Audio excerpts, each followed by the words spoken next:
Now then, crew, welcome back to the Andy Mechanic YouTube channel. This being episode 3. Finally, we get back to working on the old Triumph, the 1978 and a half T140. Now, you remember a long time ago when episode 2 went out, we needed to extract the last shaft in the gearbox, and we couldn't do that without stripping down the primary drive. And according to the manual, we couldn't do that without needing some special tools. Well, finally, the special tools have now turned up.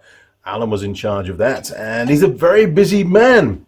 But we've got them. We have this special tool, which is obviously to lock the clutch, and it is made in England, and the part number is 61-376. Or 68 or 66. I'm sure we'll find it in the manual, but we've got it now, and it was on a message to Alan, so I can work it out. We've also got a puller, a little puller here, look, and the part number for that is 61-7014, and it's called a clutch hub extractor tool, Triumph T140 TR7.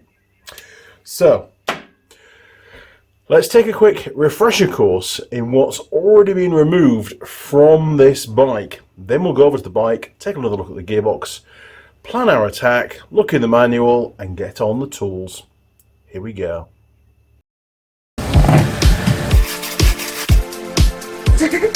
Used.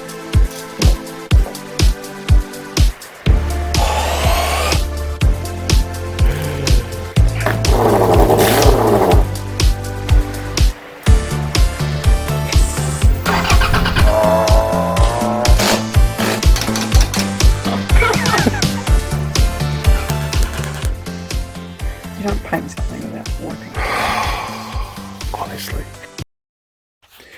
Now, it has been quite a while, and my apologies. So, for my own benefit, if nobody else's, I thought I'll pull out all the old parts that we've already taken off the bike and have a little look. And you remember, this is the gear that actually failed. 2 teeth got ripped off that gear, and there are the teeth. We've got those.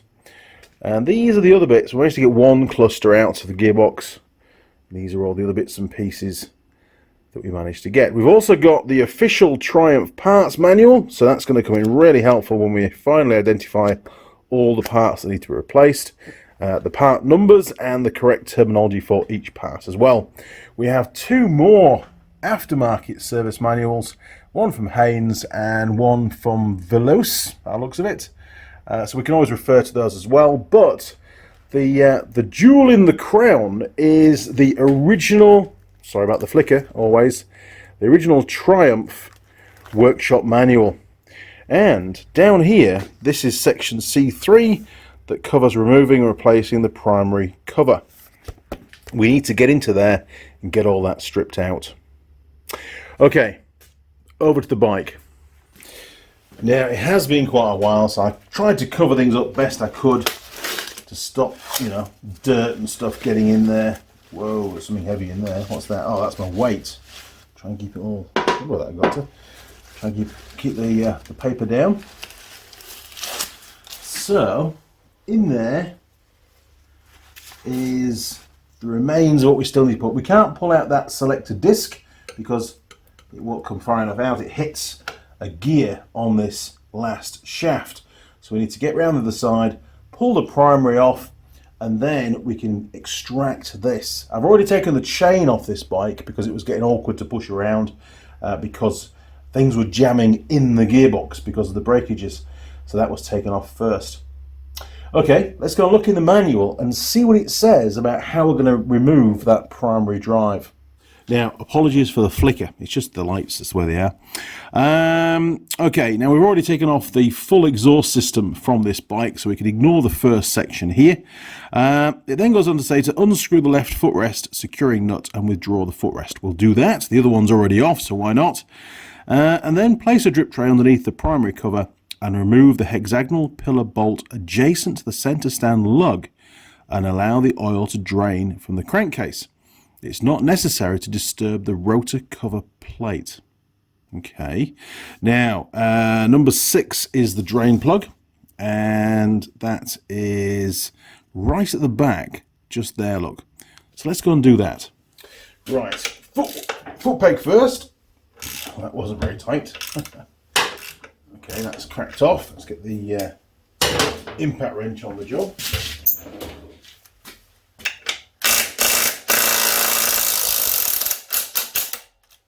Oh no, has it got?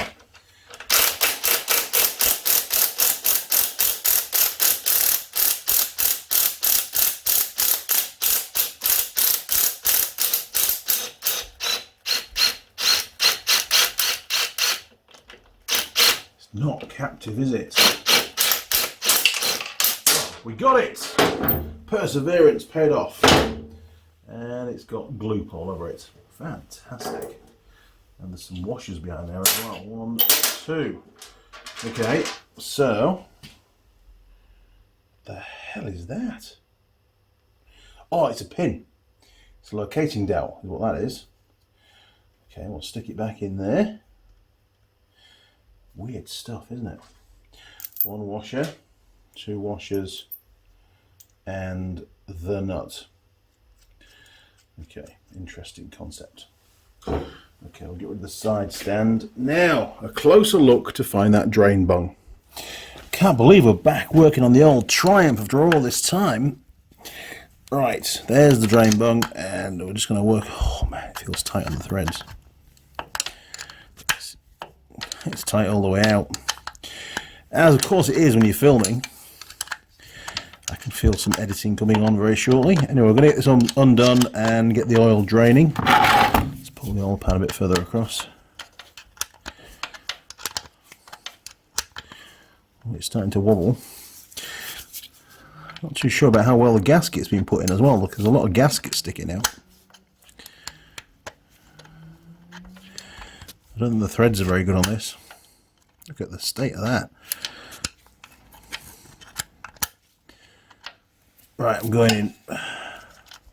There we go. And there goes the oil. Wow. A very short bolt. Right, let's leave that to drain and go back to the manual. There, that'll stop it flickering. A bit of black's always good. Right, now we've done the drain. It says remove the 2 domed nuts and copper washers, and also unscrew 8 recess screws from the periphery of the primary cover. Withdraw the cover and the paper gasket. Right, some more bolts to undo. Here we go. Boom, boom, boom. I'm not sure if that's got to come off, to be honest. It didn't say so in the manual. We'll give it a go first. It might bring the shaft out with it. I don't know. It's an adventure, isn't it? Hey, good shot, Mr. Young. Okay, that's that one. And the washer. So these are the 2 dome nuts that we're talking about in the manual. And the other washer, if we can get him off. Where's my little screwdriver?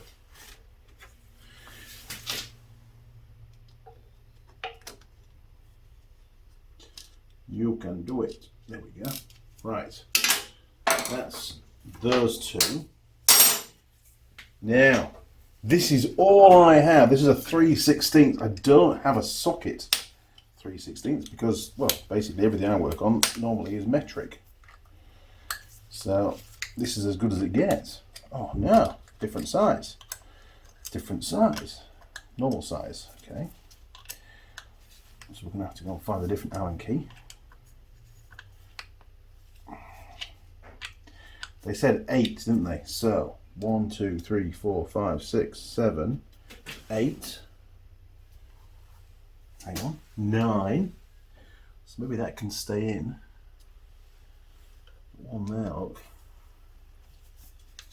Okay, that's cracked off, and that's it. So we'll start here. We'll get all these little ones taken out. It's still draining oil out at the moment, very, very slowly. Jeez honest, none of these threads feel very good at all. That's quite a short one. Do this one next. This one feels a bit longer. Could be wrong. Nope, same size. Good. Makes it easier.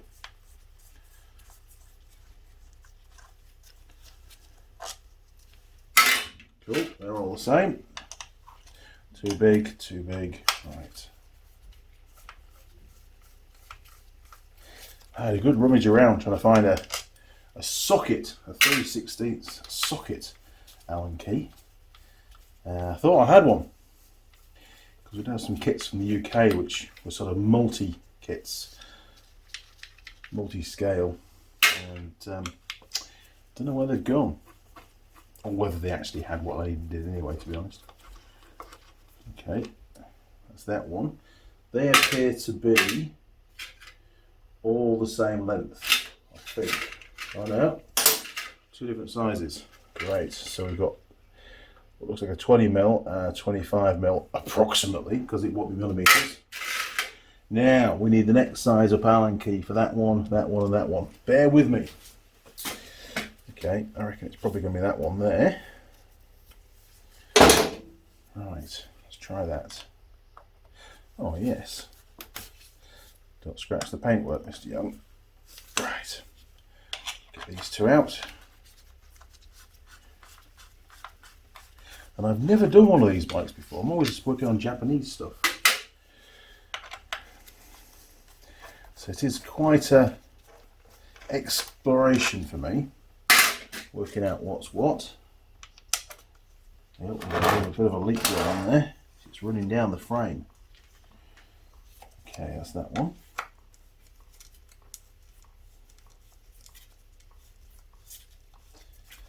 I think this is the last bolt. Oh, more oil.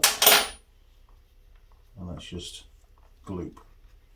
Or is it? What's that? The hell is that?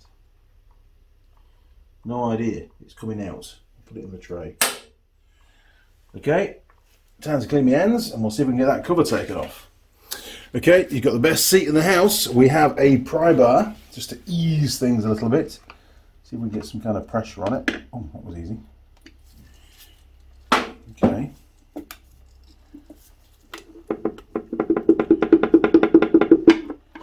Well,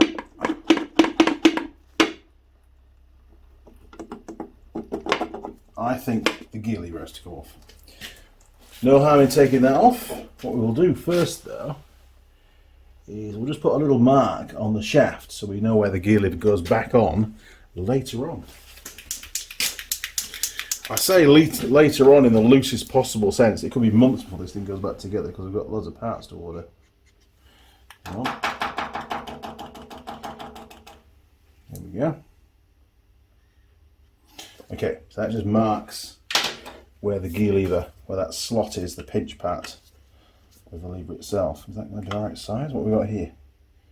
3/8. Too small. What's that one? 7/16. Too big. Is it going to be a 10mm bolt? This bike is full of all sorts. It is all sorts of different fasteners at the moment. I wonder why the manual didn't say to remove the gear lever. That's strange, isn't it? And that one is captive.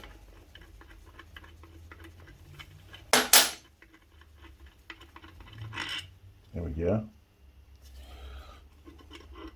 Brilliant. Right, we'll stick him back in there. Metric. Okay, here we go again. Oh, things are starting to happen. See if we can save that gasket. Not that we're going to reuse it, but yeah. Is that all of it? No, gasket's shot, I think. Okay. Oh, it's been crashed and re-welded, look. Got a big weld patch here and another one there as well. That dowel's damaged. By the looks of it. Yes, it is. So on the outside, there's a repair done here, and a repair done around this area here. Not a bad repair, you can't really tell, can you? Pretty good. Okay. Interesting stuff, isn't it? Very interesting. Right, I'll stick him over there for now. That'll end up on the bench shortly. So, the next job, I think, is to remove the rest of the gasket. Let's get that out of the way. It looks like it's about to fall off anyway. Like I said, there'll be a new gasket going on, obviously. Now, that's why the gear this gear rod, shaft, won't come out, because it catches on the back of the clutch. This is the clutch area, and this is the charging area. And man, we've got bits of sealant all over the place. What the hell's going on, look? Okay, we've done that. Let's have a look at the manual and see what's next. Looks like we're on section 4 now. So removing and refitting the clutch plates. Well, we just need to remove them for now. The 3 pressure plate springs are locked in position by means of location pips in the cups and on the drive adjuster nuts. To facilitate removal of the slotted adjuster nuts, insert a knife blade under the head of the nut whilst the nut is unscrewed, using a screwdriver of the type shown in figure C5. Okay. Terrible photo, but anyway. Withdraw the springs, cup and pressure plate assembly. Removal of the clutch plates is facilitated by means of 2 narrow hooked tools, which can be made from a piece of 1/32 inch diameter wire by bending to form a hook at one end. Thoroughly clean all parts in paraffin and inspect the clutch springs and plates for excessive wear. See section 5. See section C5. When replacing the clutch plates, remember that the bottom position is occupied by a bonded plate. Ensure that the cups are located correctly and assemble the springs and nuts. Then adjust the pressure plate for true running as described below. Reassembly then continues as the reversal of the above instructions. Okay, well, all we need to do now is get the clutch plates out, because we're digging our way in. So the first part of this will apply. Looks like we need to find a bit of wire as well. Now, I don't have a screwdriver with a big enough head to go across these flanks here, look. I did find this in my special tools toolbox. Something I've made for undoing something else at some time, so we'll see if it fits. Yes. Now, it mentioned to put a knife blade underneath the cup. From what I understand it, under there, which seems a bit odd. But anyway, we'll give it a go. This seems extremely loose. But I suppose it's only retaining a spring, right?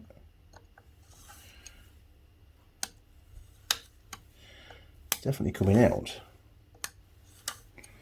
Whether the blade's doing any good at all, I don't think so. I'll stick that down there. What's going on here? Okay. Right, we'll do another one a bit.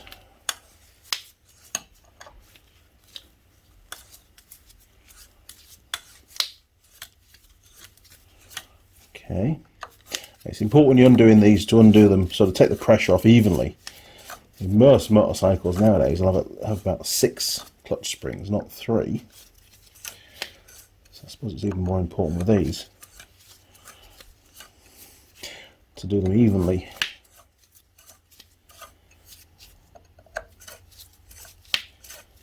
Definitely coming out though. Oh, there's one.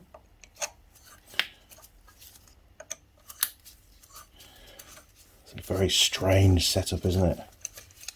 2.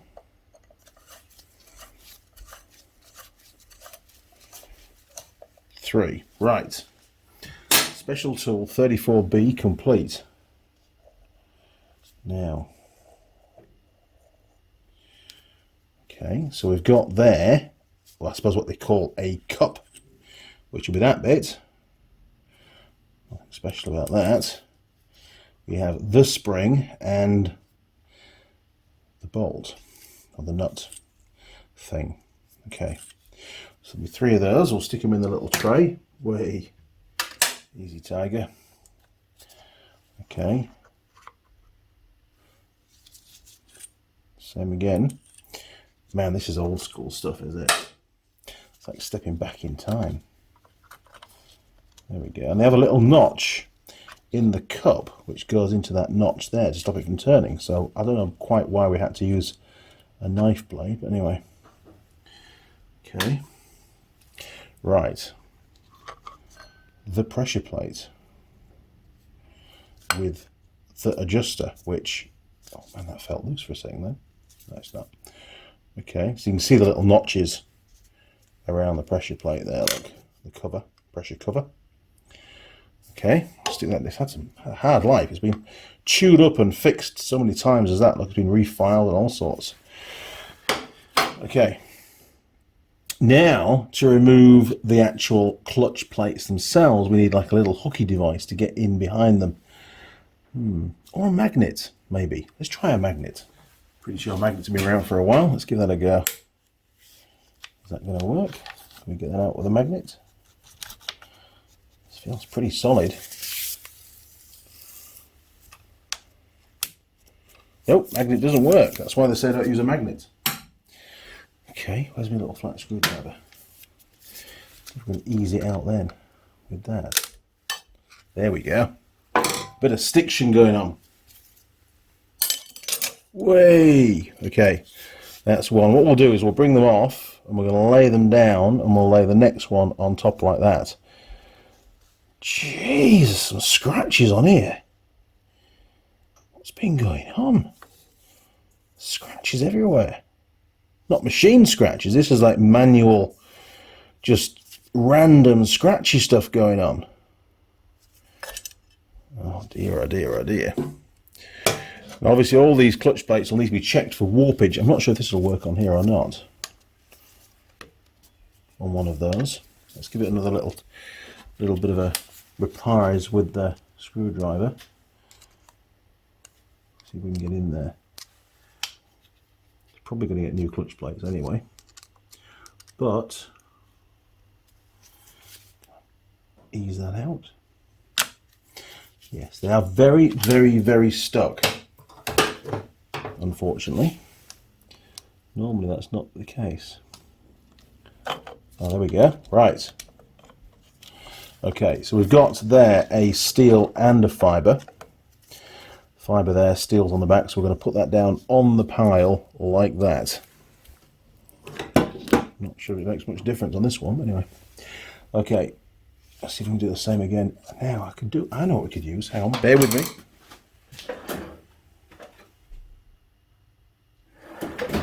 Let's see if we can get in with this.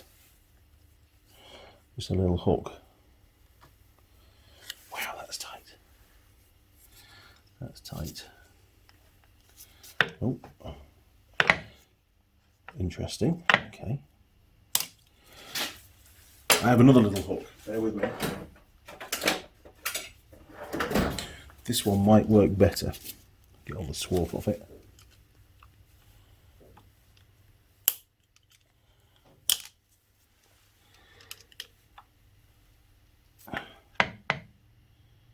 Wow, that's really tight on there. It shouldn't be that tight. I think I bent the hook.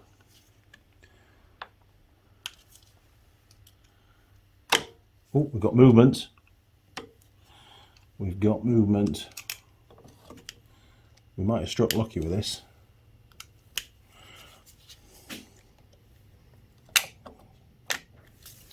Okay. Oh yes. Apart from the fact we can't get them all out because of the gear chain lever.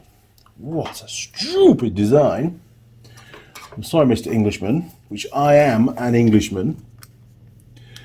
Okay, let's see if we can separate them. Wow. Okay. So we'll put those two down like that. These are very, very stuck together. I mean, there is no way that this clutch will be slipping on its own, you know, will be allowing these plates to rotate even with the clutch pulled in, because there's no spring pressure at the moment, don't forget. These are just sat. Okay, there's another friction. looking a little bit burnt, a little bit black. Okay, so this is the downside. And now we've got a steel to do.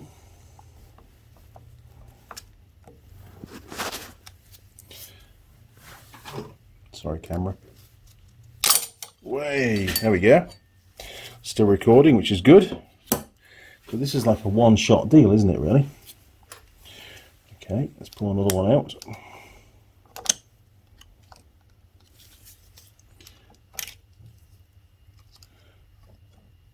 There we go. No, I can't get all those out in one go, can I? There we go. It's very stuck together. I'm sure Mr. Raw will have some comments on this one. Won't you, Simon? It's like an autopsy, isn't it? There we go. Right, that's the last 3 out. So we've got another fibre, a steel, and a fibre.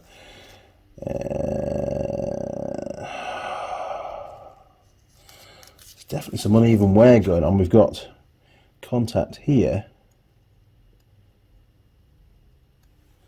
Oh, that's because there's gaps, look, at the back. Okay, I wonder what that circle was doing there. Okay, so you've got a fibre plate locking in at the back. Man, that's a weird design. You'd expect there to be a steel plate at the back. But anyway, I don't know. Okay, so that goes down there like that. Okay, so we've now got the clutch, which you need to undo that nut there, look.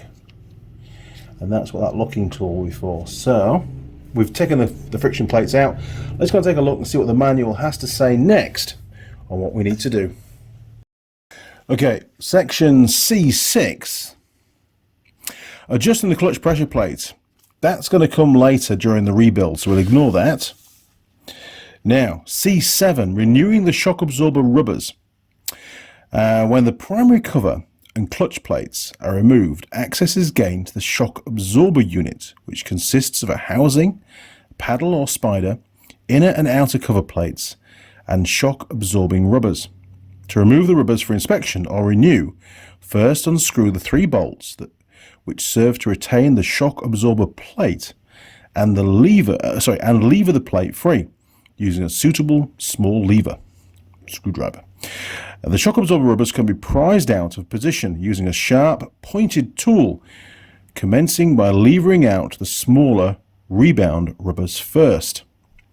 When the 3 small rebound rubbers are removed, the large drive rubbers will be free to be withdrawn. If the rubbers show no signs of punctures or of cracking, etc., they can be refitted. But remember that a slight puncture in the rubber can ultimately result in the rubber disintegrating. Okay, let's go and do that, because we need to make a parts list of every single part we need for the rebuild. So we need to inspect those now. Cover plate. 3 screwy bolt things, and these have seen some. Look at the wear on that. It's ridiculous. I wonder, maybe a bigger screwdriver might be a better idea. Hang on, bear with me. See what Tesla tools can come up with. This is a bit bigger, isn't it? I know it's a bit of overkill for the size of the bolt, but now hang on, we've got a special tool that might help with this. If we'd known, we could have actually. Now this is 613766, I think. It's a bit hard to read the last number. Okay, so this should lock everything in place, providing it fits. Oh yes, there we go. Oh, look at that. Nice. Okay, so now we should be able to turn these and get them unscrewed. Oh man, that's tight. That is really tight. No, that's not going to go out. No, that's not going to go out. Oh, man. Could be a job for on the bench. Oh man, that's really tight. Okay, well, we'll leave those for now. Might have to drill them out. Don't want to do that. Impact rate. We might have. Ooh, don't want to use it though. We could use one of these. It's a bit brutal, but it might do the trick. Man, I haven't used one of these for years. Right, hammer it. and it should undo. Okay, I'm just going to double check these are normal right hand thread screws before we go any further. Well, there is no mention in the manual of these being left hand threaded screws, so we will see what happens. Okay, here goes. Watch out for some flying shrapnel, probably won't damage any parts. And you can see as I hit this with a hammer, there's a cam inside which causes this to violently turn anti-clockwise, but at the same time the shock is pushing it down so it stays inside the screw head. See if that's done any good on that one. I think it has moved a little bit. Oh man, that's really tight. Ugh. Nothing. Okay, let's just try it the other way. No, they're just really tight. And I think half the problem is the heads are quite deformed, so the threads have been forced outwards against the side. Okay.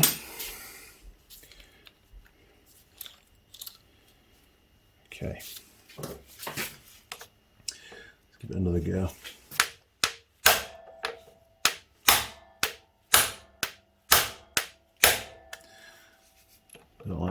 Don't hold a lot of hope out for these things.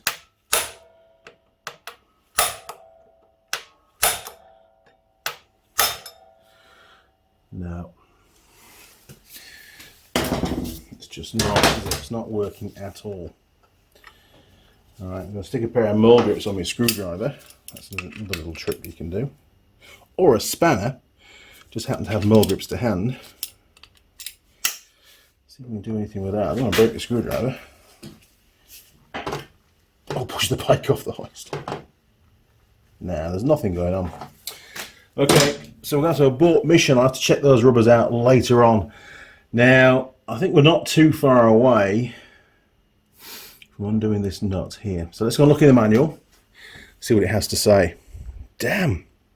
Well, we can't do that at the moment. So once we've got the clutch completely taken off, I'll have to see if I can get that tightly mounted in the vise and see if I can extract those screws. If not, I'm going to have to drill the heads off to get the plate out of the way, and then maybe somehow weld a little nut onto the end and give me some more purchase, because at the moment they're not coming out. So what's next? Okay, so we've done 7, so now we need 8. Let me get set up with that. We'll get it taken out of the cover and we'll get rid of the reflection. Bit of authentic oil and grease on the paperwork. Okay, section 8. C8. Removing and replacing the stator and rotor. First, disconnect the stator leads at the top rear of the primary case. Then, with the primary cover removed, which we've done, unscrew the 3 stator retaining nuts and withdraw the stator from over the mounting studs, and withdraw the lead from the sleeve nut. If any difficulty is encountered, it might be, unscrew the sleeve nut and the lead can then be withdrawn easily.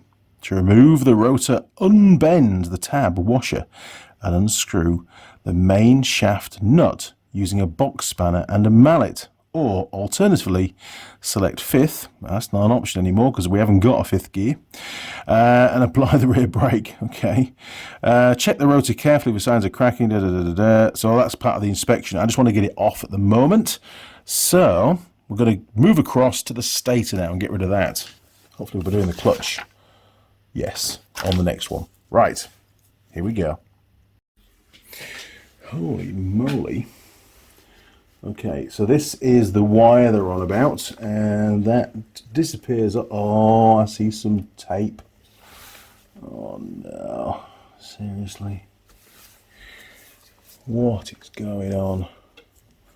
Okay, we need to have a look behind the side panel so we can unplug that and then we can draw this wire through. Because at the moment, that's not going anywhere, is it?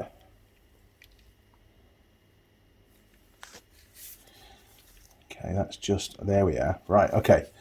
Look at all this. Seriously? Obviously the guy had a bit of an oil leak. Okay, so I don't know if you can see that or not, so let's just move the camera a little bit for you.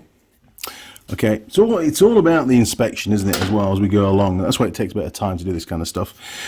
We've got the stator wires coming out through the casing here, and what I spotted was a load of tape on here. So I need to pull the side panel off, this panel here, and hopefully there's a connector plug back there. I'm assuming that there might have been a connector plug here at some point, and somebody's decided to hardwire it. Or maybe there's some terminals hiding under that tape. But in either case, let's get this cover taken off and see if we can disconnect it further up. Yeah. Mind you, whatever the size connector is, it has to be able to go through the hole, right? And the hole's tiny. So maybe that's correct. Maybe we need to take the tape off and have a look. We'll do that after we've taken the side panel off, I think. I think that's a sensible thing to do. I don't know what's standard and what isn't standard on this bike because it's pretty old and a lot of people have messed with it over the years, but the side panels appear to be held on by springs.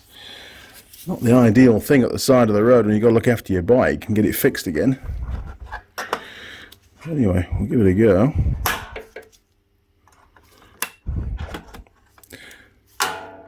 Okay, that's that one off. That's going to be fun to put back on again, isn't it?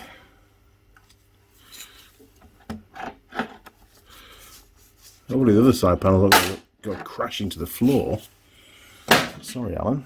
Right. I think there's a grommet at the far end.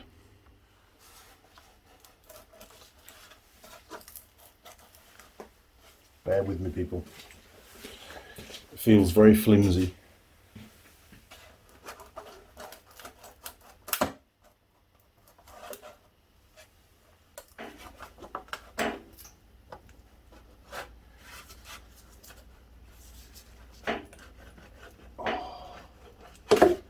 Wow, look at that. It just tucks between this piece and the frame.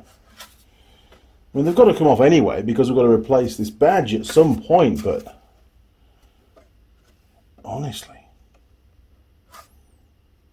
super thin plastic. Light and fast, that's what it is.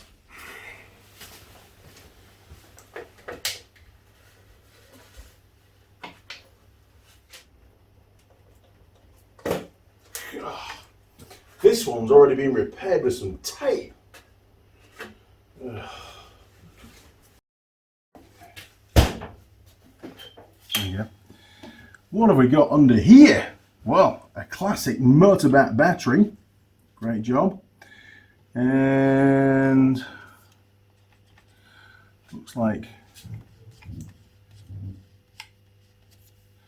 ignition coil 1, left cylinder, ignition coil 2, right cylinder, and we've got a Surefire. What's this? British single stroke twin ignition module, 12 volts, positive or negative ground, part number PAM2, system part number patent pending, I think. Paxson ignitions. Wow, okay. Ignition with the 2.5-year warranty. It's pretty specific, isn't it? Not 2 years or 3 years, it's 2.5 years. That's all you get. Made in New Zealand by Paxton Ignitions, or Payson Ignitions Limited, April 2016. Wow, British single twin. Right, nice. We'll let it rattle around in there a bit longer. That's not what it's in for. Interesting though. Okay, where's this wire? There it is. So this is the wire we want, and it's soldered in, so we can't undo it from this end very well. So what the hell's this? Just a blanked off wire. Okay, so it's only a single field. Interesting. Okay, let's dig into that bit of electrical tape further down, see what we come up with. Okay, remove gloves for this one, I think. Oh, there's the end. Let's see what we find under here. Don't you just love electrical tape? Oh god, it's all sticky and horrible.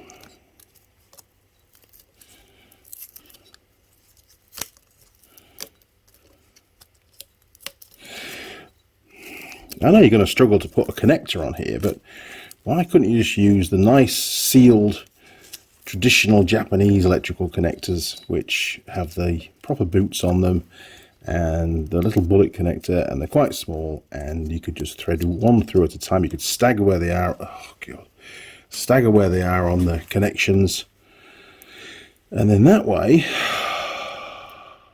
okay, you could just, you know, clip them back together. This is not really ideal, is it, to be honest?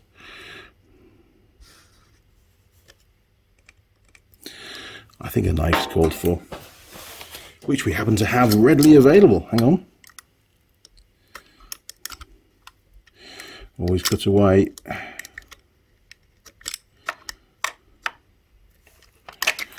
What do we got under here? Honestly, try to do this at the side of the road. I think so.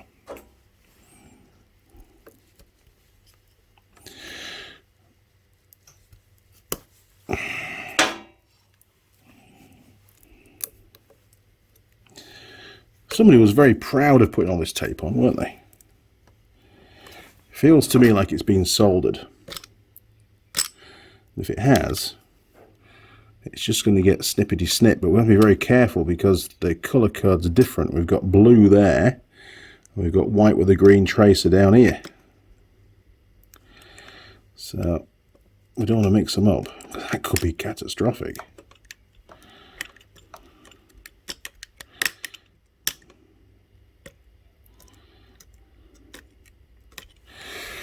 Okay, we're getting some wine out.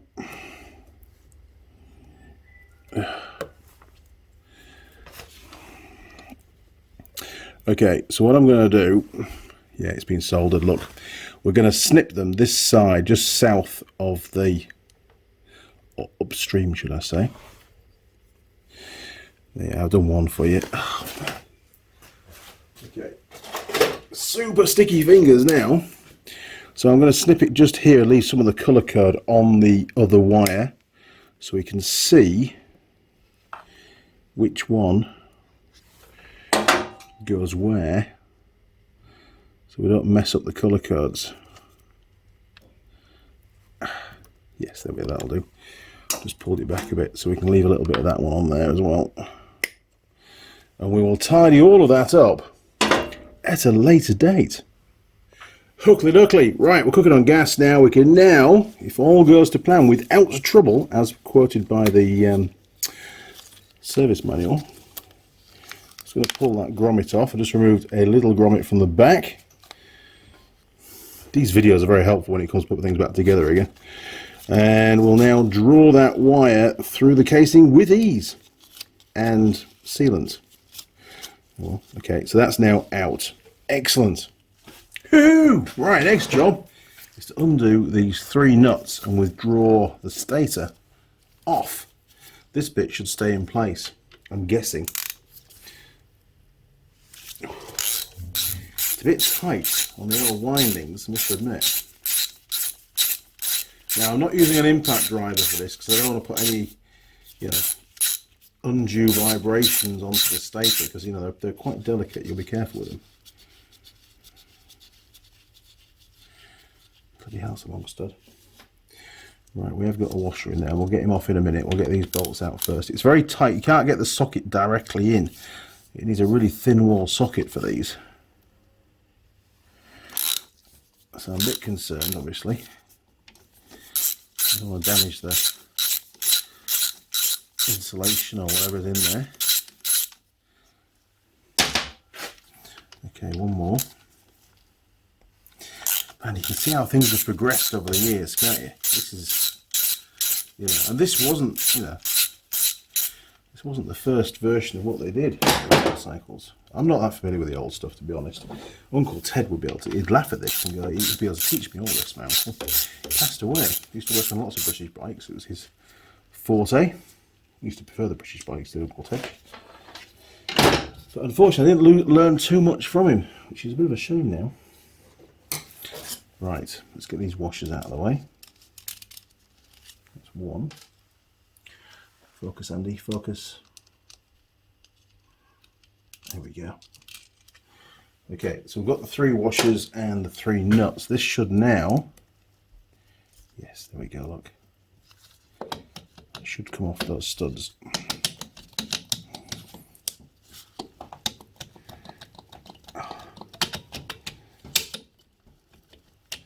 With a little bit of jiggly pokery. There we go. Right, that can go on the bench. And that was the outside, wasn't it? Because you can see where the nuts were, so I'll put it upwards like that. Lovely jubbly. I'll stick that little grommet just in the middle for now. Nice. Okay, next job, according to the manual, is to remove this inner rotor. So we've got a locking tab on there. We need to bend that back, and then we can hopefully shock that off, because I can't hold anything.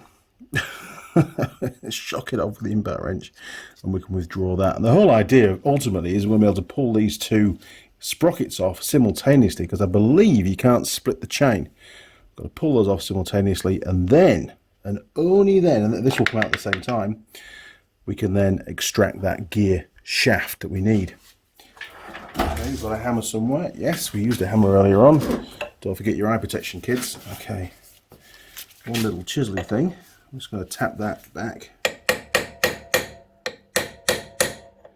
Run the chisel down.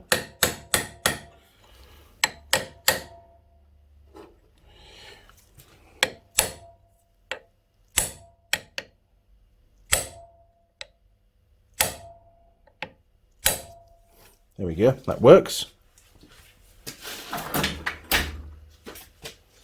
And we'll just get a flat punch, and we'll just punch that back.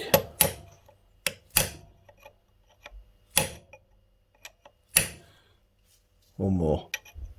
That'll do. Okay, so next job is to find a socket that's going to fit on there.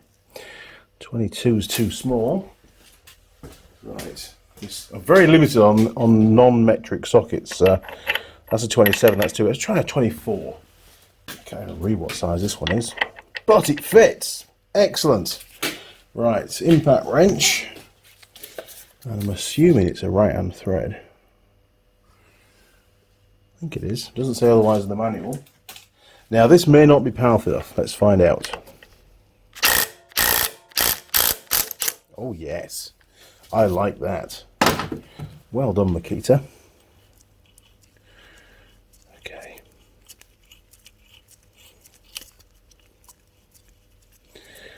Right.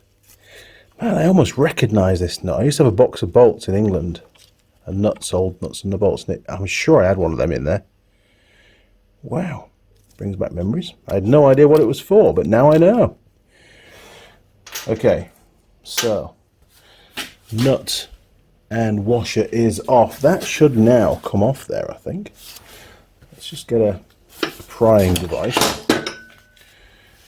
Let's see if we can just ease that off, that shaft, without damaging it, obviously. There we go.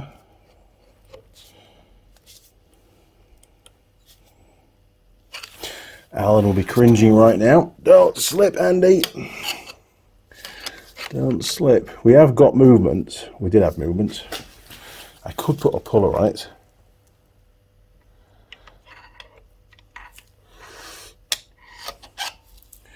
Trying to push it out from... I wonder if I've got a little crowbar. Hang on.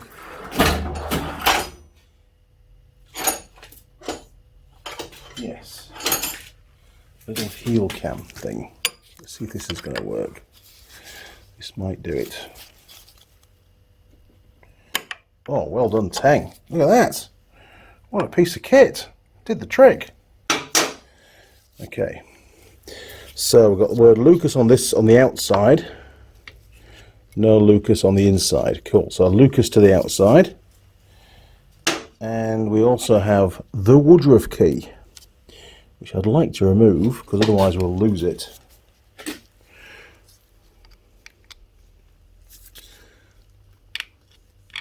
Is he going to come out? No, little punch maybe.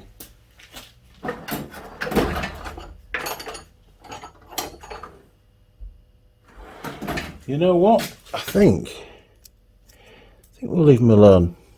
Mind you, we've got to hit the gear off, haven't we? No, it has to come out, Andy. Don't mess around. Where's your hammer? Little hammer this time. This screwdriver gets so much abuse, it's unbelievable. Right, I need you to lift a little bit, please. There we go. Wait, oh, it's in the oil. God damn it. We have a magnet, so bear with us. We will fish it out of the oil together. Somewhere in there. There he is. The Woodruff key. What a bloody good camera to pick up on that, to focus on it. Nice that they made it magnetic, like, see? Looks after its own Woodruff key. Cool, yeah?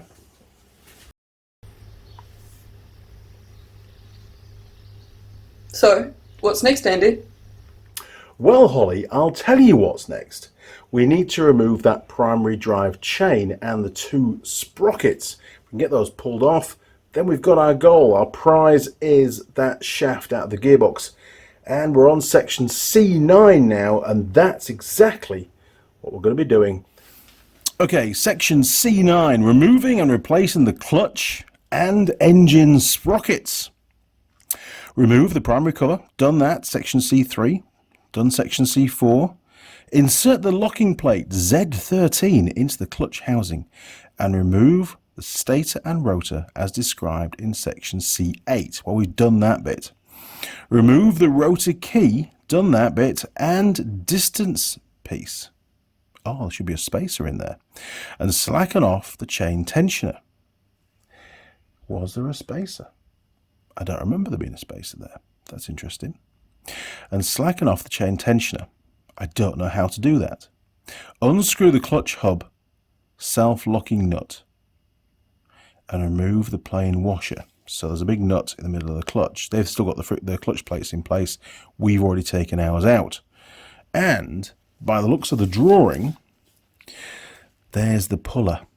They call it a B119. It's got a different part number now. So that's interesting. So we need to work out how to slacken off the chain tensioner. Right. Let me have a little bit of look through the service manual and see how we do that. I'll come back to you. I found it. Section C2, adjusting the primary chain tension.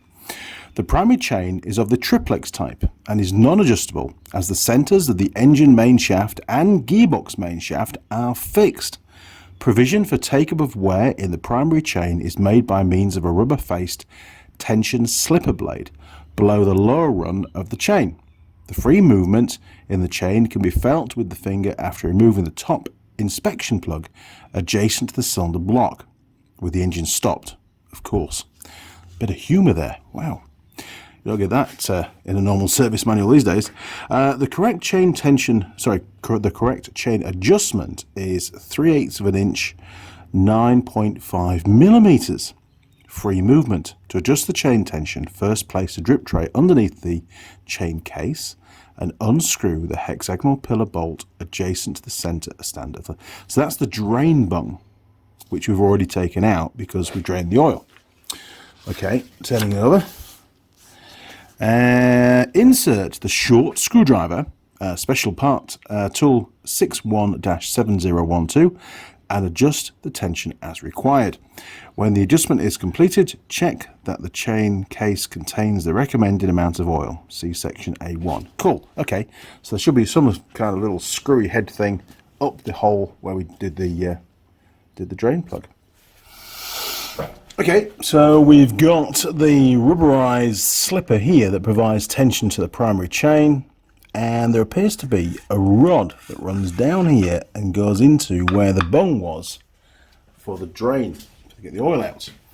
So I'm assuming it's a flat bladed screwdriver given the age of the bike. See if we can find the head. there we go. Well, we're locked in. It does rub on the frame. Sorry, Alan. Not a lot I can do about that.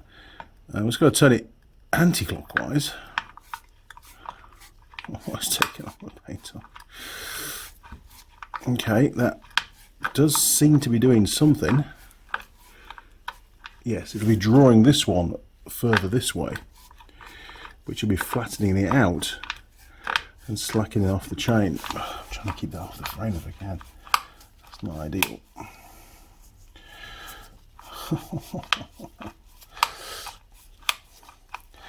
Yes, you can see quite clearly now it's flattening out that that little slipper, and that we should be taking the tension off that chain. I don't know how far back we can go, but we'll keep going for a bit.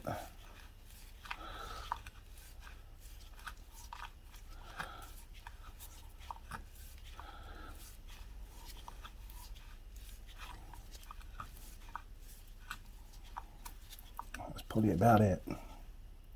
Yes, we've hit a stop. Right, extract the screwdriver. Oh, God. Okay. That is most definitely quite slack. Excellent. Oh, and that, I wonder if that's the... No, that's not a sleeve, is it?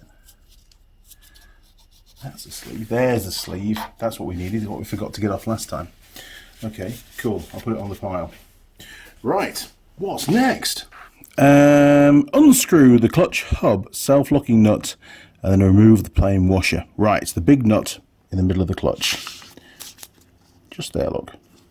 Okay, 22mm fits pretty well on here. I've just checked. We will see how well this is going to work. Okay, here we go.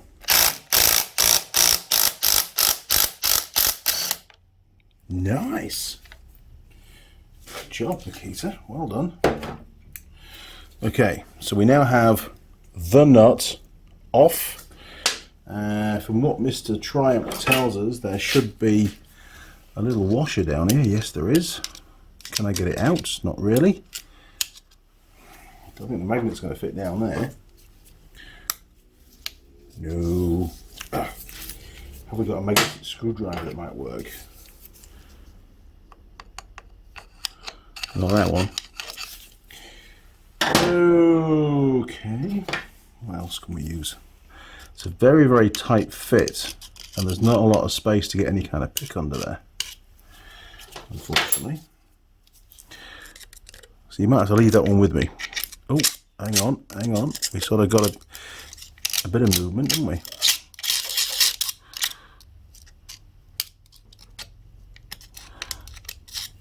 I wonder if... Where's the magic hammer? Now, I did find, just on my toolbox, it's been there for years, a little magnet, or a couple of little tiny magnets, which are currently suspended in plastic. I wonder if one of these will work, just to get it going.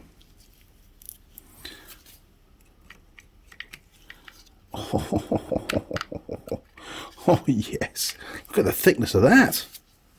Holy crap. Right, so we got the washer out. Woohoo! Perfect job. So one washer, one nut. Okay, what's next? Right, where do we get to? So, as the primary chain is of the endless type, the clutch and engine sprockets have to be extracted simultaneously using extractor tool 61-7014 as shown in figure C8. Figure C8,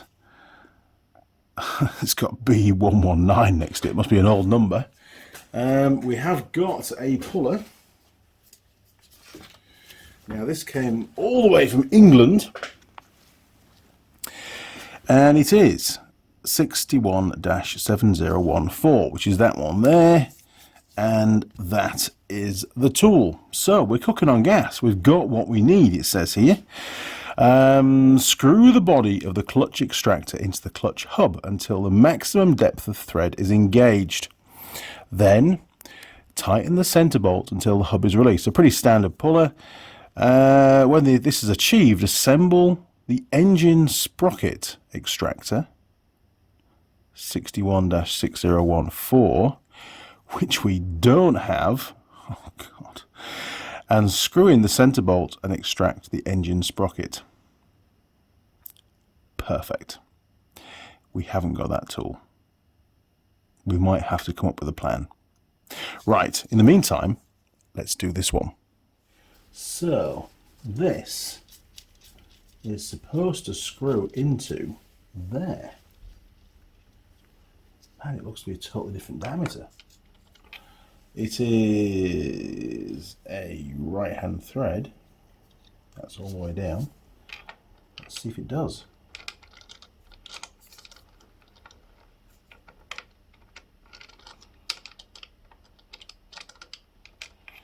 Bloody hell, I don't feel very good. Bear with me, people. I can sort of make out a thread.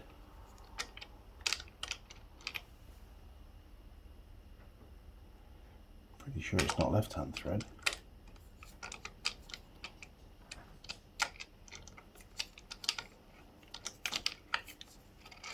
Oh, hang on. Holy moly, we're in. Right, so we get a big spanner to go on there. There you go. Big spanner of adjustment variety.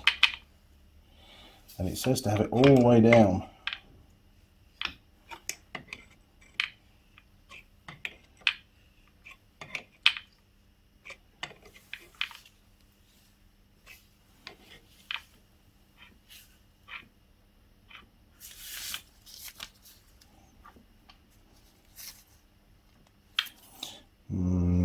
Can't really get much tighter than that.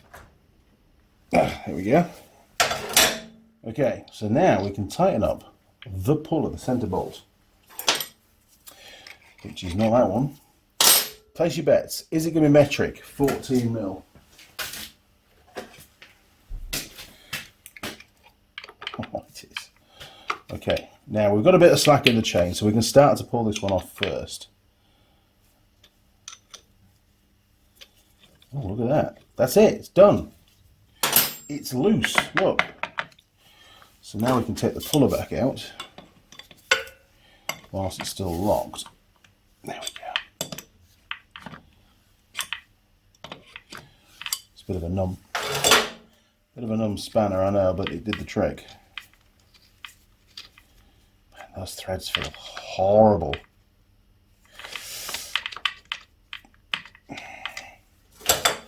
Whether it's the coating on the puller or not, I don't know, but it's just not nice.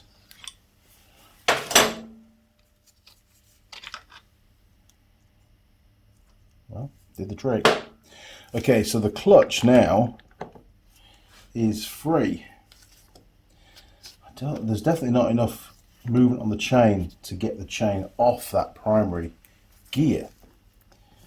And I don't think there's either in. Maybe we can jiggle it a bit. Yes. There we go. Now, can we hook that off there? Or are those studs going to be... Oh, the studs will be in the way. Look at that. Oh, hang on a minute. That wasn't ideal. Okay, bear with me. Let's stick that back on there for a second. So, we need to pull that off, or we need to remove these two studs, and it looks to me like that's what these are for. So I think we should pull those two studs out, and then we can just unhook the chain, because we haven't got a puller to get that off. I'm sure I could make something up, but we haven't got one. So another 14. Is it 1/2 inch? They are. Okay, we're going in. Well, that one's pretty easy to get undone. Okay. It's a lot easier to remove two studs than it is to make up a puller. I know it's not ideal, and I would have liked to have had the puller for that one, but hey, you've seen the part number. You can order it. Right, that's that one. That's the top one. Stick that there.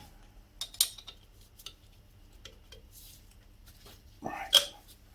This is the bottom one. And I reckon we're going to win at this. I know it's not by the manual, but we've got to get this thing stripped down. I need to know what parts we need. Okay, that's the bottom one. Has a washer on it by the looks of it. Is it the same as the top one? It is. They're identical, so we don't need to worry which one came from which hole. Okay, stick that on there. Now let's have another go at jiggling our clutch off. I mean, you've got to pull the shaft, the gear chain shaft at the same time. Once we're off the shaft, we can go forward. Oh yes, look at that. Okay, perfect. Right, this can now go on the bench.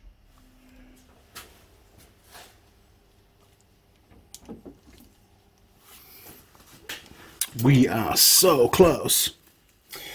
Okay, now we've still got the little Woodruff key that held the clutch to the actual shaft that keyed it in. I really would like to get that out of there if I can. Problem is I can't give it a tap tap because it's going to go straight into that seal behind, so it's a bit awkward, to be honest.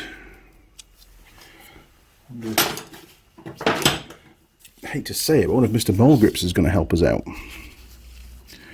I'd rather not, but I haven't got a lot of choice. Oh, jeez.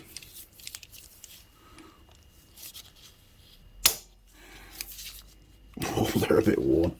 I'll get a new pair.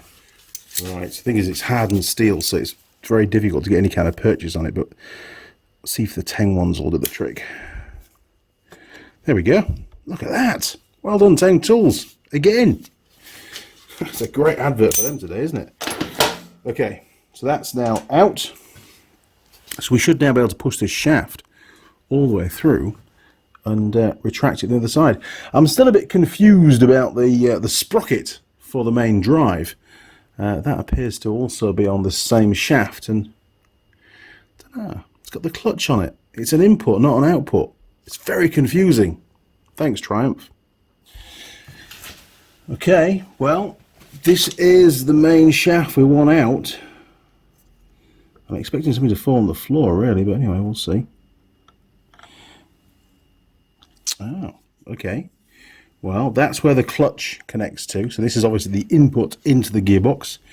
This shaft could be bent. We don't know at this point in time. We're going to find out.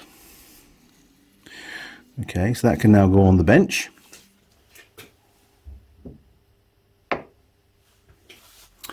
Yeah, if all goes to plan. Oh yeah, can we get that out of there now? The little selector disc. No, we can't. God damn it. We've still got a sprocket sat right at the back. The final gear there, look. And I need to get that out. Do I just pull it? Or is there a nut holding the sprocket on? I don't know. I should read the manual, really, shouldn't I? Now, what's still remaining in the gearbox is number 5, which is 5th gear, and that connects to the actual output sprocket. The drive goes through the middle of there into the gearbox via shaft 11, which is called the main shaft. That's the shaft here. So, to remove that, we first, this 5th gear driven, it will be, I would say. To remove that, we first need to undo the nut on the sprocket, the output sprocket, for the final drive chain. And once the sprocket's off, we should then be able to withdraw that through. And to get access to the sprocket, this is where it gets really interesting, we have to remove this gearbox sprocket detachable cover, which was hiding behind the clutch. Man, if you had to replace that sprocket on a regular basis, it's a huge job. Right, back to the bike. Oakley dokley. Well, I didn't see it straight away, but now that I've read it in the manual, we have this aluminium cover here, which has got the seal on it, which obviously we'll replace the seal anyway since we're in here.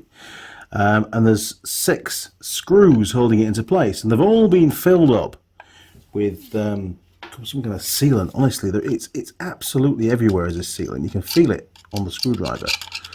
It's in all the screws. Look at that. In the screw heads. So I'm going to have to remove all of that first before I can actually risk, oh God, putting a screwdriver. I need as much purchase as I can get, you know. I mean, why would you put sealant in the head of the screw? It just doesn't make any sense. I mean, it's not like, you know, that's going to help it to stop it from leaking.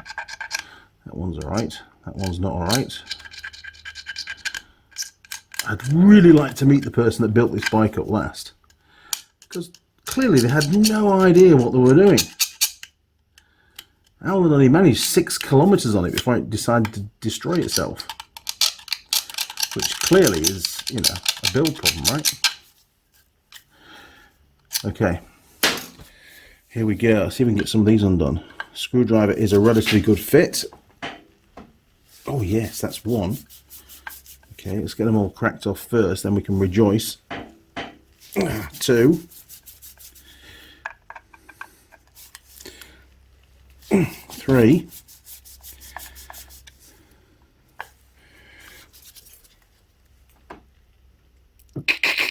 Oh yes, 4. Oh, good success so far. Don't let me down, screwdriver. 5. One more to go. You can see all the sealant. 6. I mean, really, are British bikes that bad that every machine surface leaks anyway? I don't think so. Pretty sure we can machine a flat piece to match up. Oh, hang on. I've got a new tool. I don't think this has ever been in a video before, so I thought maybe we can put it in this video. Oh yes, lovely. 3, 4, 5. Honestly, the guy that designed this motorcycle, if you told him that you could have a rechargeable screwdriver in your hand to do this job so many years later, he wouldn't believe you, would he? Anyway, what is it? They're not a sponsor of the channel, but it's good gear, Makita. And it is a TD022D, and it's brilliant. Look, you can put it into like a pistol grip and all sorts. Anyway, enough of the free advert for Makita. I just like it. I think it's cool. Okay, the 6 screws are out. The question is, can we get that cover out or not? I don't want to damage it. I know what we could do. Hang on. I can see some potential. Off this shaft, we could maybe just leave it off there.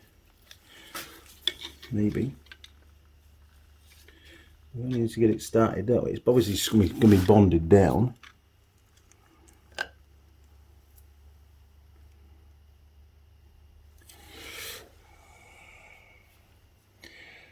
Man, they don't give you any little casting indents to attack it with. What the hell is that? It's like a little, somebody's put an aluminium plate in there. What the hell? That's not original. We'll have a look at that in a minute. Okay, gotta concentrate, Andy. Gotta concentrate. Bigger screwdriver. We can get in with that one.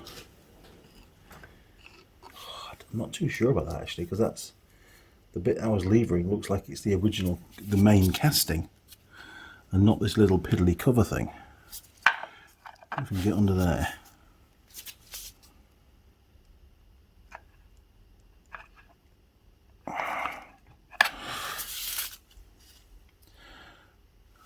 I daren't tap on a web to try and turn it, because he's bound to have used loads and loads of sealants on it. So all it'll do is break the casting. What are you going to do, Mr. Young? We can't get in from the back, I don't think. Oh, maybe through there. We can have a look around the other side, see if we can get it. I might be able to get to right this top corner here, give it a little tap. Hang on a second. Nope, there is no way of getting through onto this bit. I can just to say see the holes, but obviously that's still the main casing, right? I need to be further in, and there's a sprocket in the way, obviously. So that's not going to happen.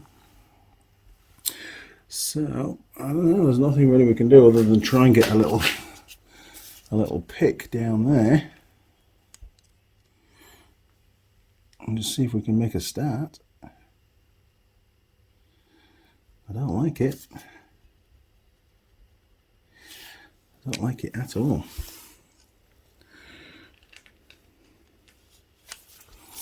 I really don't. It's not how I do things normally.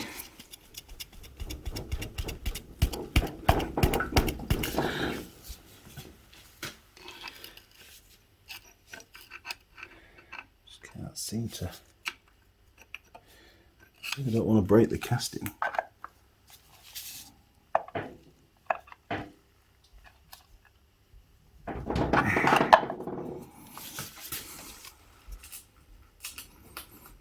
See the flex on the screwdriver. Ooh, right.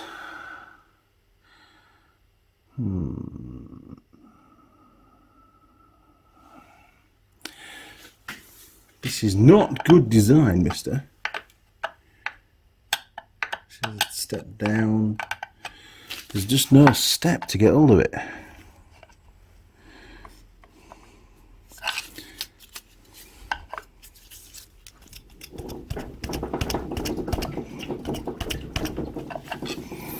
I don't like it at all. I really don't like it. I mean, seriously, who came up with this idea? Oh, this will be a great idea. Let's do this.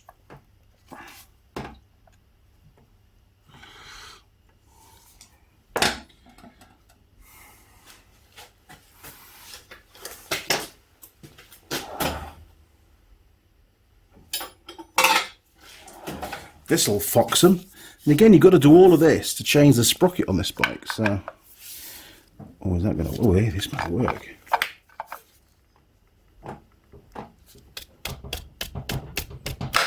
Whoa!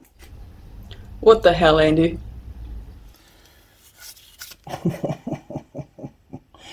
It's a bit lighter now.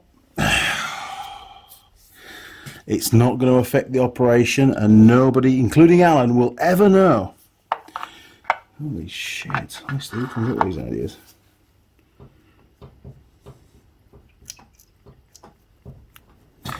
I can hear noises. I can hear noises. Noises are good. I've only got one position I can get this in. Get my little pick.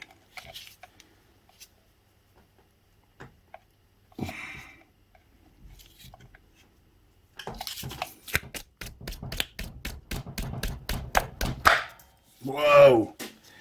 Okay, it's 2 bits. Oh my god, honestly.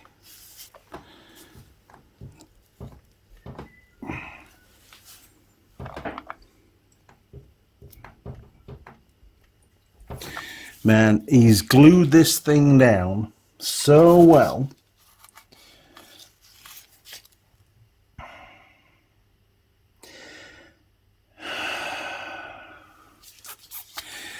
I wonder if we put a bit of heat on it, that might just help to alleviate the situation.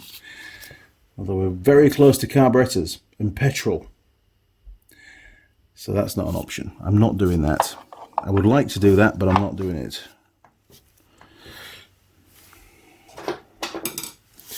So in the editing, obviously I will be saying, ooh, it's come off. Isn't that great?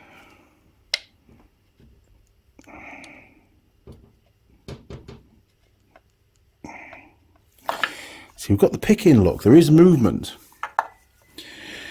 So, can I get in there with that one? It is coming. I can see it flexing.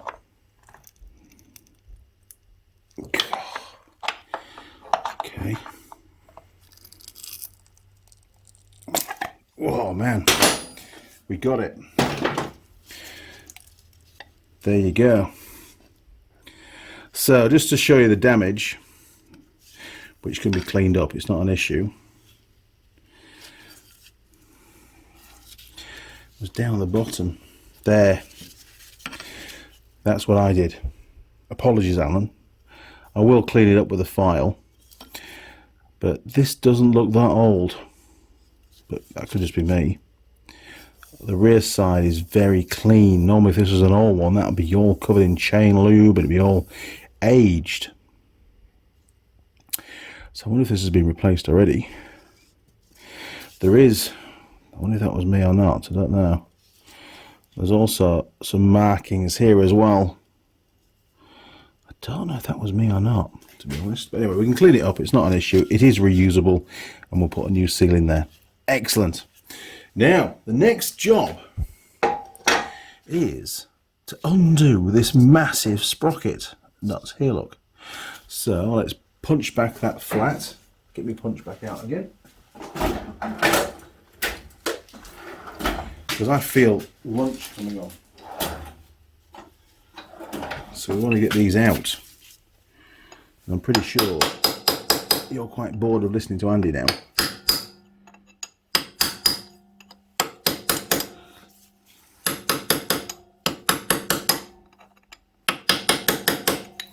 Okay. The next job is to find... God, how am I going to do this? Is to find... Look at that, actually. I've just realised that this is that just sealant? Hang on. I know I just like to explore stuff. Is that just sealant filling that in? It is. There we go. Okay. So, we have these little lugs. What is the purpose of these lugs around here? You ask. Is it to allow that sprocket to come through? It is. They all line up with the sprocket teeth. Somebody planned this, but that's not going to come this way. I'm sure of that. No, we have to. Yeah, like get bearings. Not so hot, is it? That bush. So I need to find a socket that's going to fit on there, and we need to hold that sprocket stationary because we haven't got a gearbox anymore. You know, I don't think I'm going to have a socket big enough, and it has to be a socket. I know I should be like that, but I can't get in like that, can I? Just to give us an idea. 47.26. Right, this is the biggest socket I have. It's a 3/4 drive, and it's 1 3/4 inches, which I think is going to be a little bit too small. Yeah, it's not going to go on, is it? It must be a 2-inch. Bugger! Yes, this one is a 41mm too small, and of course that won't fit either. Okay, luck has been on our side so far. We've managed to bumble our way through bits and pieces. I don't know how tight that is, so I don't want to mutilate it, but we do need to order some parts anyway, and we can't order the parts until we get this off. And it could be a while before I get to purchase a socket that's going to fit on there. You know what's coming, don't you? Yes. Where's my punch? Where is it? There he is. Okay, now when we used to undo the... I used to have a box spanner, which this was probably the same size as this, which is still in England. I don't have it anymore, so I can't use that. The chain is already off. So I'm just going to have a quick go at trying to shock this undone. If that doesn't work, then maybe I'll have to put the chain back on to hold the sprocket from turning. But anyway, we will see. Obviously don't want to damage the shaft. Feeling a bit rough at doing this. People are going to go, Andy, there is no way you should be doing that. But hey. I don't know. It's worth a try. It could be loose. I don't know. I feel really bad doing that. And there's no way this is going to fit or give us the purchase we need anyway. It's so close. Look, that's about 3mm off.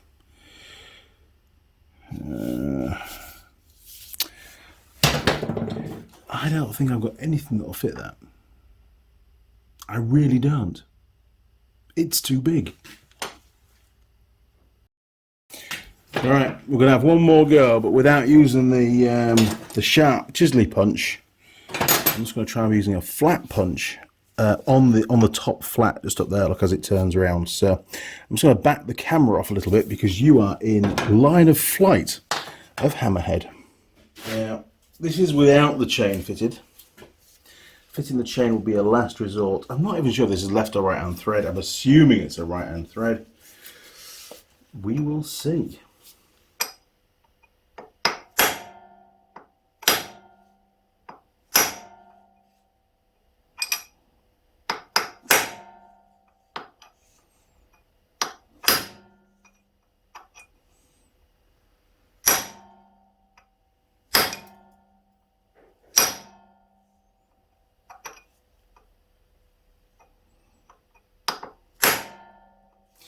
I'm going to put a little line between the nut and the shaft so we can see if we've got any movement. I can see that. I'm not sure if you can or not. Because if after a few blows we're getting no movement at all, then I'll just give up.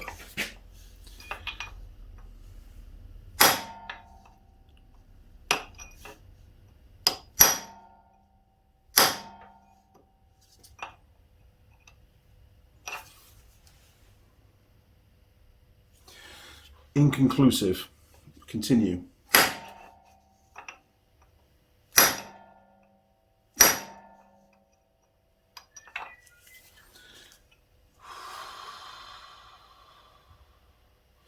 Still inconclusive.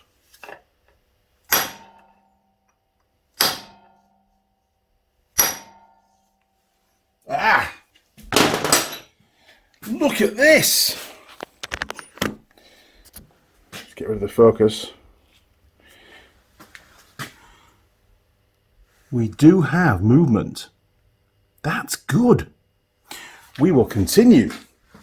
And this has to be done in one shot, otherwise you'll think I'm cheating. Okay, we'll just put the focus back on again. There we go. So we have got some movement. It shouldn't be too far away before it's either broken or it's off. Sorry, Alan.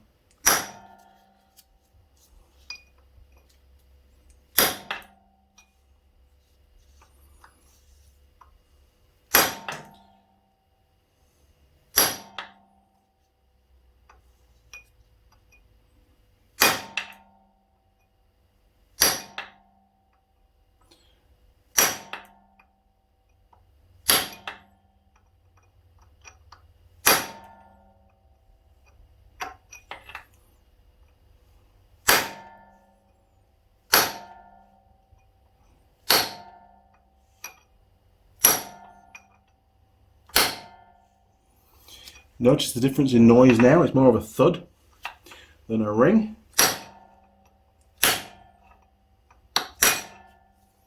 Yes, we are definitely getting there.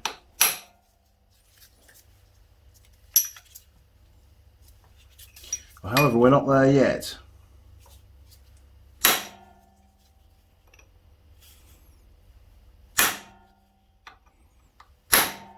Ow! Oh, we're good. 90 degrees now.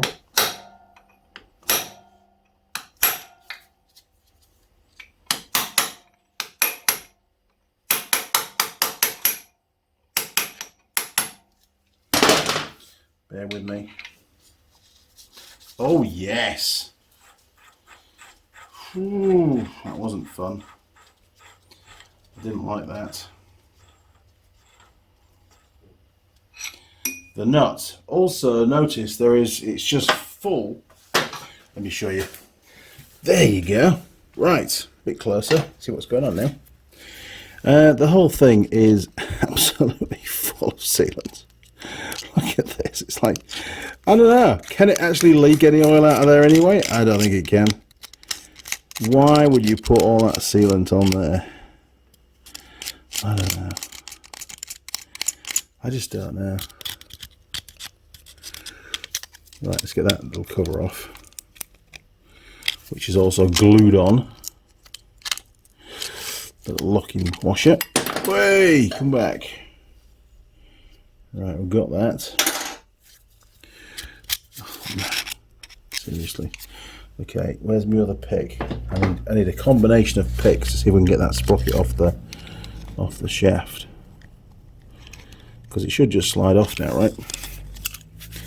I think. I don't think the sprocket is screwed onto the shaft. I've never come across that before. No, there's splines under there anyway. It's just glued on. So I need to continue to remove all this crap. And then we should be able to spline, get that sprocket out of the way. At least the sprocket's in good nick. That what needs to be replaced. Honestly, what the hell? Oh, there's an O-ring in there, that's why. Look at that. There's your O-ring, mister. Okay, I've got the O-ring out. Now maybe we can get the sprocket out. Okay, so we'll get one behind there, and we'll give it a little wiggle. And we've also got to line up the notches in the casing as well.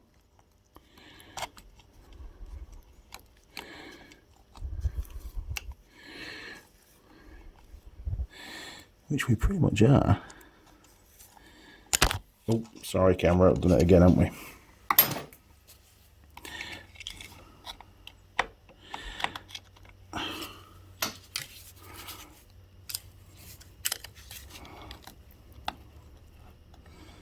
Look at that. This is how you change a sprocket on a Trump.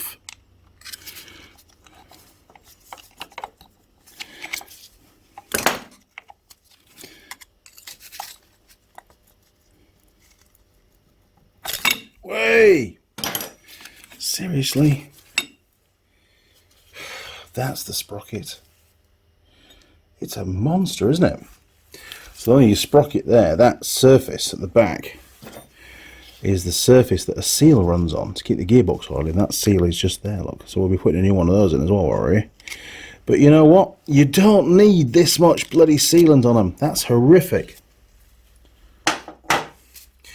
And what concerns me a little bit is the amount of movement on that bearing. But I suppose, you know, it is a single bearing that's in place. There. Right, let's go around to the side and extract that together with all the crap. Jeez.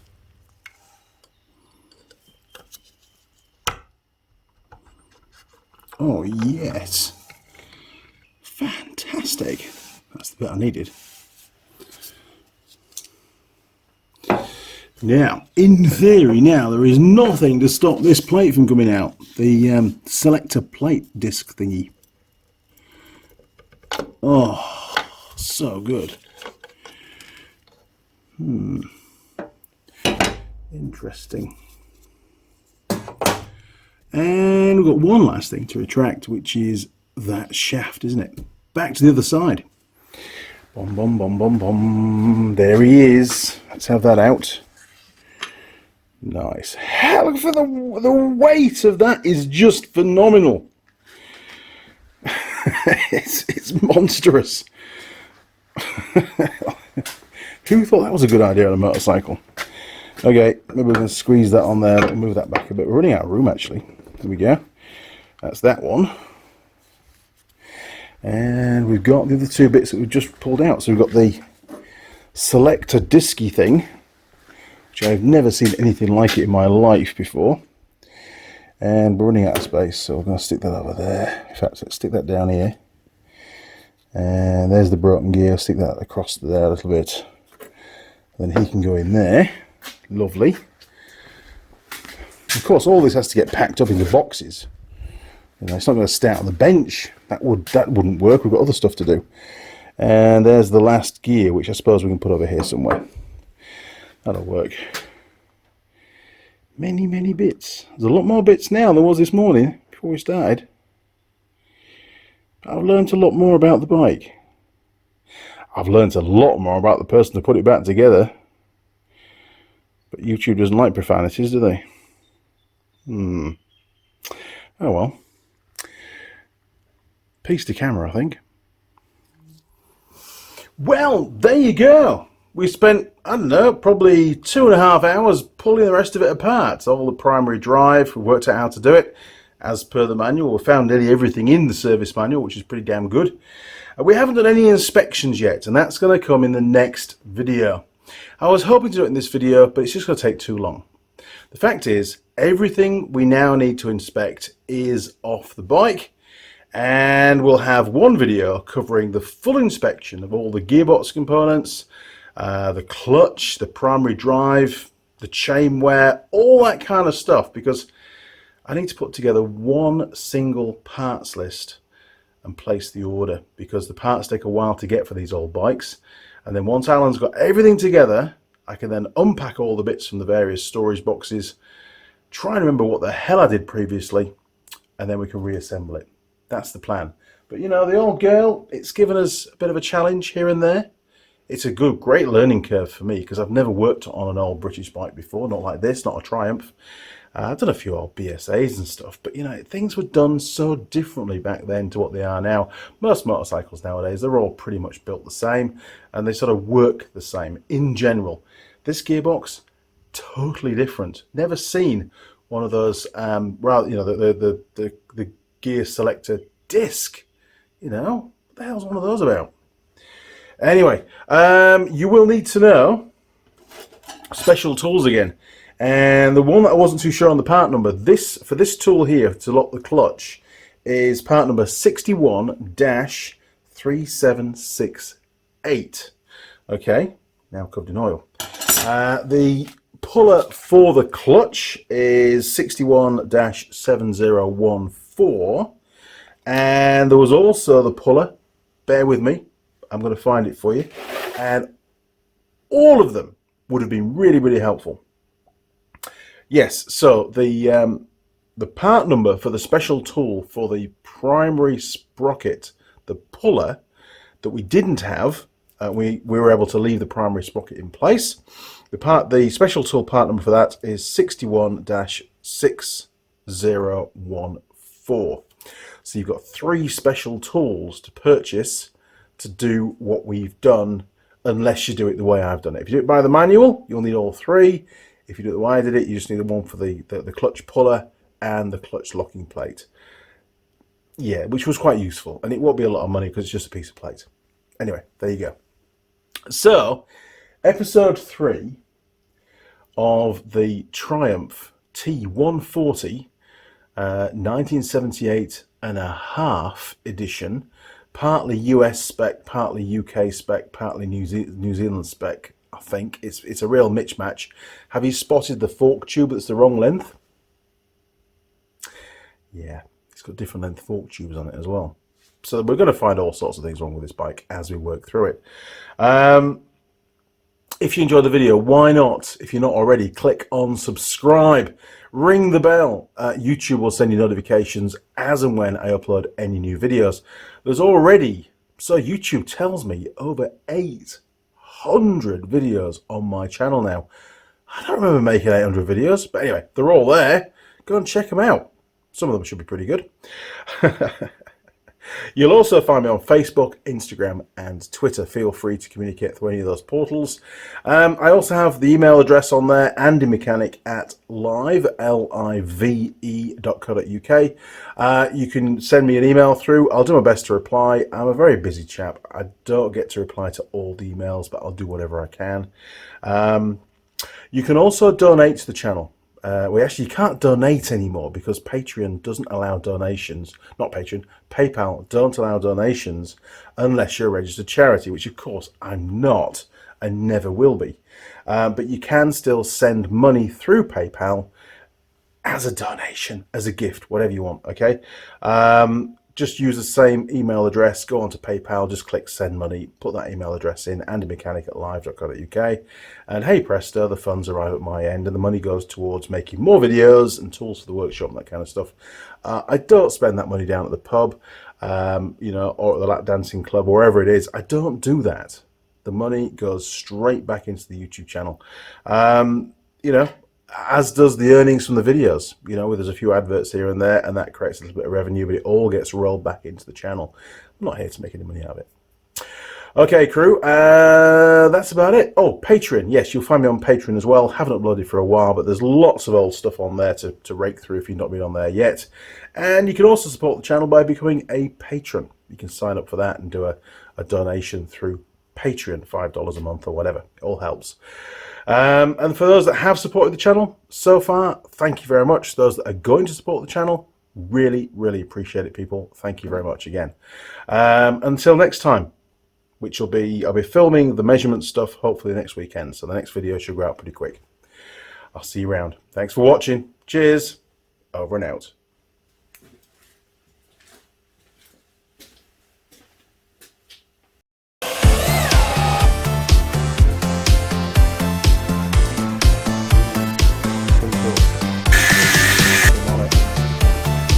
And you get the flip again. Oh!